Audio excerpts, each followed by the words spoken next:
Varicose వ్యాధితో బాధపడుతున్నారంట. తక్కువ ఖర్చుతో ట్రీట్మెంట్ కావాలి అనుకుంటే ఎవిస్ హాస్పిటల్ని సంప్రదించండి. నమస్తే రమగారు. నమస్తే జయ.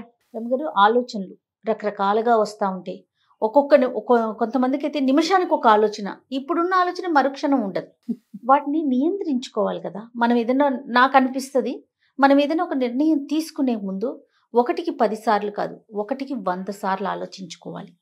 వన్స్ ఆ నిర్ణయం తీసేసుకున్నాం, కష్టమైన నష్టమైన ఖచ్చితంగా దానికి అనుగుణంగా దానికి లోబడే మనం ఉండాలి అని నేను పర్సనల్గా అనుకుంటాను.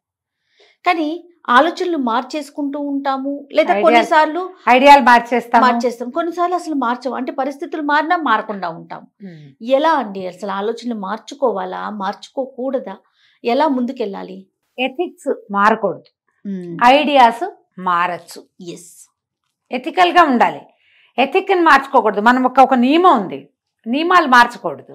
కానీ ఆలోచనలకు ఏముంది జయ, ఇప్పుడు ఏదో ఒక ప్లాన్ ఆఫ్ యాక్షన్, ఒక విషయం ఒకటి చేయాలనుకున్నాము, ఓ పని, ముందు బజార్ వెళ్ళి తర్వాత గుడికి వెళ్దామా, ముందు గుడికి వెళ్ళి తర్వాత బజార్, ఇలాంటివి లాస్ట్ మినిట్లో ప్లాన్ చేంజ్ జరగదు. No issues. ఇవి ఎప్పుడు చేయకూడదు. మనం ఒక కోర్స్ అని సెలెక్ట్ చేసుకుని, ఒక చదువని ఆలోచించి, ఒక ప్లేస్కి షిఫ్టింగ్ అని మొదలు పెట్టుకుని, అన్ని ప్రయత్నాలు అయ్యి అక్కడ అడుగు పెట్టి కొంత డబ్బంతా ఖర్చు పెట్టి కొంత సమయం దానికోసం వృధా చేసి 2 రోజుల్లో ఇది నాకు బాగోలేదని వెనక్కి తిరిగిపోకూడదు. కష్టమో నిష్ఠూరమో ఒక పెద్ద నిర్ణయం తీసుకున్నప్పుడు, ఒక పెద్ద ప్లాన్ వేసినప్పుడు దాని ముందే మనం తర్కించుకోవాలి తప్ప, ఎంత కుతర్కము వితర్కమైన ముందే చేయాలి. ఒక్కసారి ప్లాన్ ఆఫ్ యాక్షన్ మొదలు పెట్టాక, అందులోకి దిగాక, ఆ ఊరు వెళ్ళిపోయాక, ఆ కాలేజీలో చేరి అక్కడ డబ్బు కాస్త కట్టేశాక 3వ రోజు కల్లా ఐడియా మార్చుకోకూడదు. దానికి కావాల్సిన గ్రౌండ్ వర్క్, ఏమైనా దాని గురించి కనుక్కోవటము, అవన్నీ మనం ముందే చేసుకోవాలి.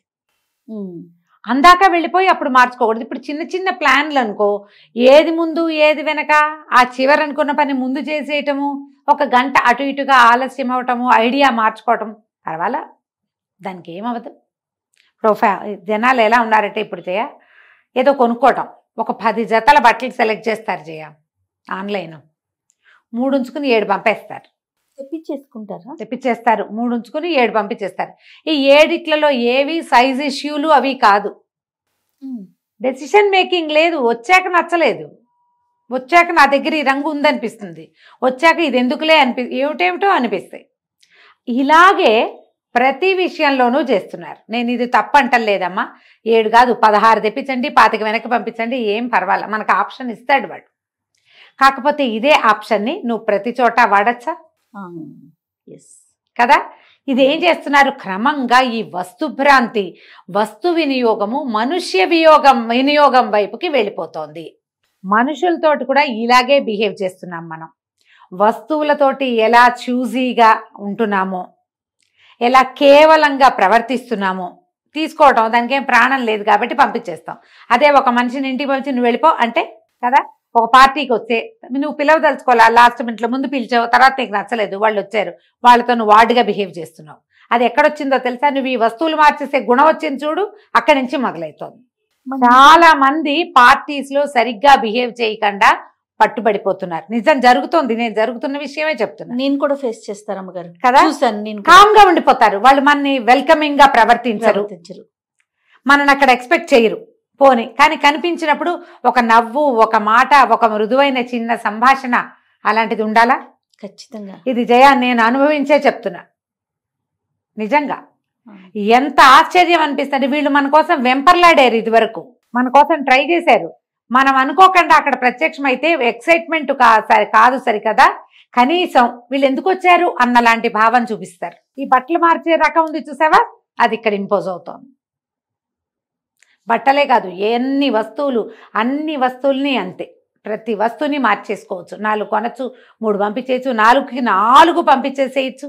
ఎప్పుడు పికీగా వెతుకుంటూ ఉండొచ్చు. నువ్వు కూడా అలాగే వెతకబెడతావని నీకు తెలుస్తుందా ఎప్పుడైనా? ఆలోచించారు కదా. ఎందుకు ఆలోచించరు? రాదు అది నీకు. నువ్వు రావా? నువ్వు లేవా? నువ్వు మనిషివి కాదు, నువ్వు ఇక్కడేగా ఉన్నావు. నీ సమాజంలో నువ్వు కూడా ఉంటావు కదా. మళ్ళీ వాళ్ళు వెనక్కి తిరిగి చూస్తారా నీ వైపు? చూస్తారా? నువ్వు పోగొట్టుకోలేదా? ఈ ఆలోచనలు, ఐడియాలు ఎప్పటికప్పుడు మార్చేసుకుంటే మనము ఇలా అవుతాము. నువ్వు ఎంత చూజీగా ఉంటావో నువ్వు కూడా అంతే. జస్ట్ ఒక చిన్న చిరునవ్వు, జస్ట్ నవ్వు అంతే కదా, జస్ట్ నవ్వే.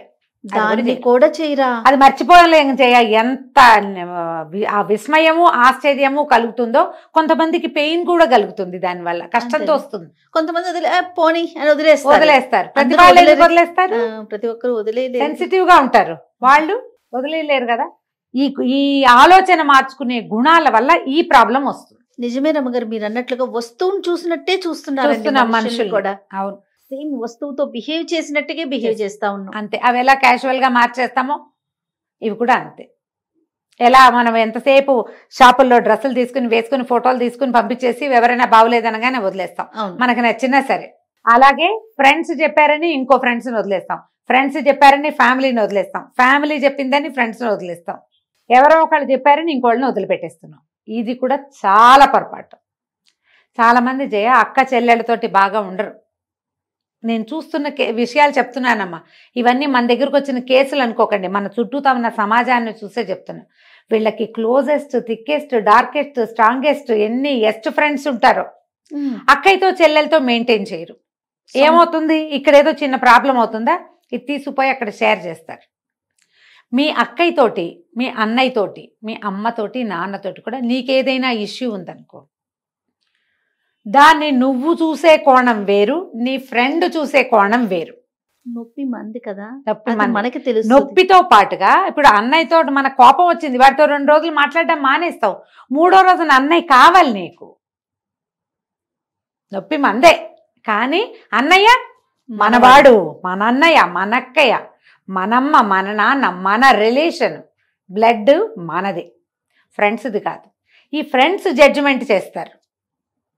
వెంటనే వీళ్ళ ఐడియాలజీ ఏం మార్చుకుంటారు, మా అమ్మ మాతో సరిగ్గా ఉండదు, మా అమ్మ నాన్న రిలేషన్ సరిగ్గా లేదు, చిన్నప్పటి నుంచి మా బ్రదర్ అండ్ సిస్టర్తో నా రిలేషన్ సరిగ్గా లేదు. అది నీకు నువ్వు అనుకుంటే ఒక రకం, నీ ఫ్రెండ్స్ నీకు చెబితే నువ్వు అనుకునేది 2వ రకం. సహజంగా ఎలా ఉంటుందంటే, మన వాళ్ళని మనం తిడితే ఏమనిపించదు, బయట వాళ్ళు తిడితే, అది ఇప్పుడు మన అక్కనో మన చెల్లెను మనం తిడితే మనకి ఏమనిపించదు రమ్మగారు. బయట వాళ్ళ ముందైనా మనం తిడతాం, కానీ బయట వాళ్ళు తిప్పి ఒక మాట అంటే ఎంత బాధ అనిపిస్తుందో. ఇప్పుడు అనిపించట్లా ఈ కాలంలో, అలా ఉన్నారు, అలా అయిపోయారు. ఎందుకంటే వీళ్ళు ఇక్కడ జరిగినవన్నీ ఎవరితోటో షేర్ చేస్తున్నారు కదా, పూసలు గుచ్చేస్తారు. ఒక ఫ్రెండ్స్ దగ్గరే కాదు, సోషల్ మీడియాలో కూడా షేర్ చేస్తారు. వెంటనే అది టాక్సిక్ రిలేషన్, దాన్ని వదిలేయండి అని వీళ్ళు చెప్తారు సలహాలు. టాక్సికే కానీ but relation is there. Yes, of course. అది టాక్సిక్ అయినా రిలేషనే. ఆ రిలేషను నీకు జీవితంలో ఎక్కడా రాదు. నువ్వు ఇక్కడ పోగొట్టుకున్నావా నీకు ఎప్పటికీ రాదు. భయంకరమైన టాక్సిసిటీ ఉంటే వేరే, సిచ్యువేషనల్గా ఏదైనా చిన్న చిన్న ఇష్యూస్ మనుషుల మధ్యలో వస్తాయి. దీన్ని ఏవి ఎక్కడ ఎంత షేర్ చేయాలో అంతే. నేను ఇదివరకు ఒక మాట చెప్పాను, మనం ఇది చేసేటప్పుడే, ఇలాంటి ప్రోగ్రాంలో ఈ విషయం మాట్లాడేటప్పుడే, హస్బెండ్స్ గురించో ఎవరి గురించో, మనం హస్బెండ్ మా ఆయన ఇలా చేస్తున్నాడు అలా చేస్తున్నాడు అని ఎవరికైనా చెప్పామనుకో, వెంటనే వాళ్ళు జడ్జిమెంట్ మొదలు పెడతారు, వాడిని వదిలేయమంటారు. ముందు నువ్వు ప్రాబ్లమ్స్ చెప్తావు కానీ అతనితో ఉన్న స్వీట్ నథింగ్స్ నువ్వు చెప్పవు.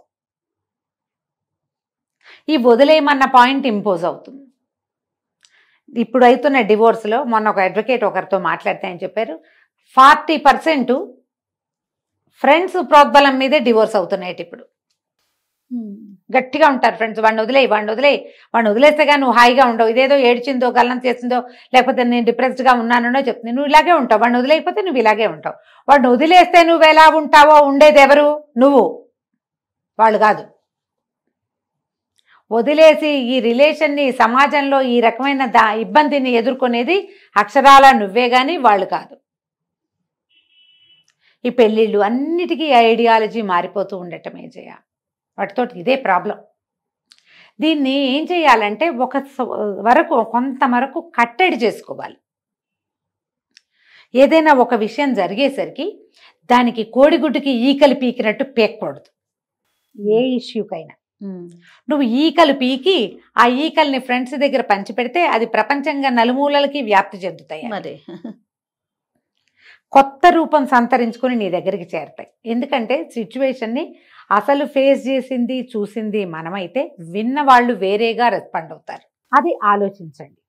ఏ ఐడియాలజీ, ఏ ఇష్యూ వచ్చినా కూడా మనలో మనము తర్కించుకుని మన గీతలు మనం గీసుకోవాలి తప్ప చుక్కలు పెట్టి వదిలేసి ఇంకోళ్ళకి అప్పచెప్పకూడదు.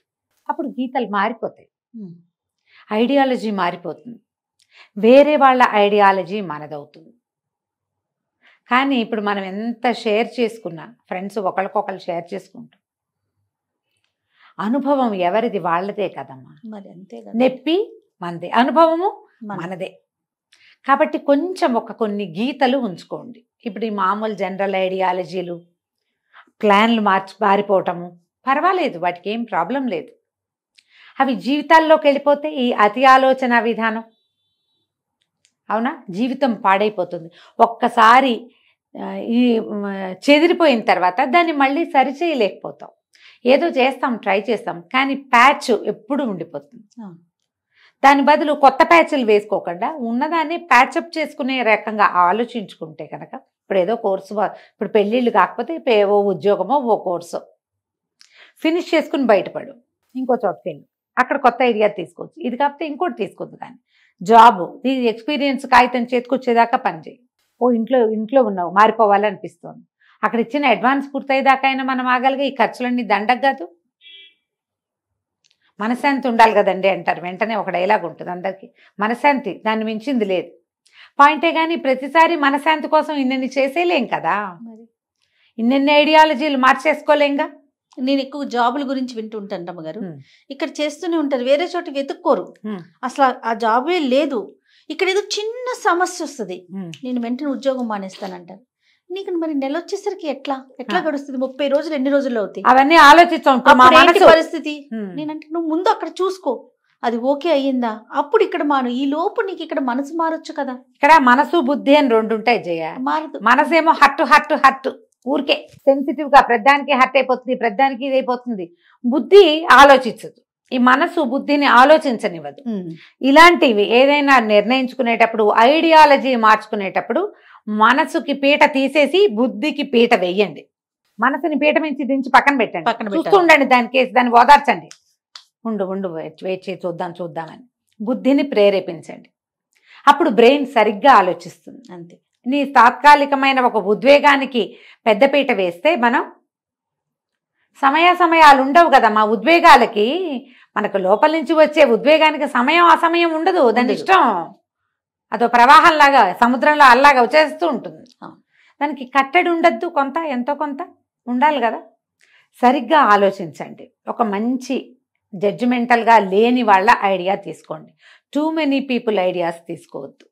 ఒక్కళ్ళు పెద్దవాళ్ళు, 4 ఆలోచించగలిగేవాళ్ళు. నీ ఫ్రెండ్స్లో కూడా కొంతమంది ఉంటారు. మన ఫ్రెండ్స్లో కూడా కొంచెం బ్రైట్గా బాగా ఆలోచించగలిగేవాళ్ళు, 4 పక్కల ఆలోచించి ఐడియా చెప్పగలిగేవాళ్ళు, అలాంటి వాళ్ళని పెట్టుకోకండి. కానీ మీకంటే ఎక్కువ ఉద్వేగభరితంగా తొందరపడి మాన్పారే, నువ్వు హాయిగా ఉండటం ఇంపార్టెంటు, అలాంటివి చెప్పే వాళ్ళ వైపుకి వెళ్ళకండి. తెంపేసే వారి జోలికి వెళ్ళద్దు, తెంపేసేదొద్దు. తెలివిగా ఆలోచించే వాళ్ళతోటి చూడండి. ఆ తెలివి మీకు లేకపోతే తెలివైన వాడు ఎవడావా అని వెతుక్కోండి.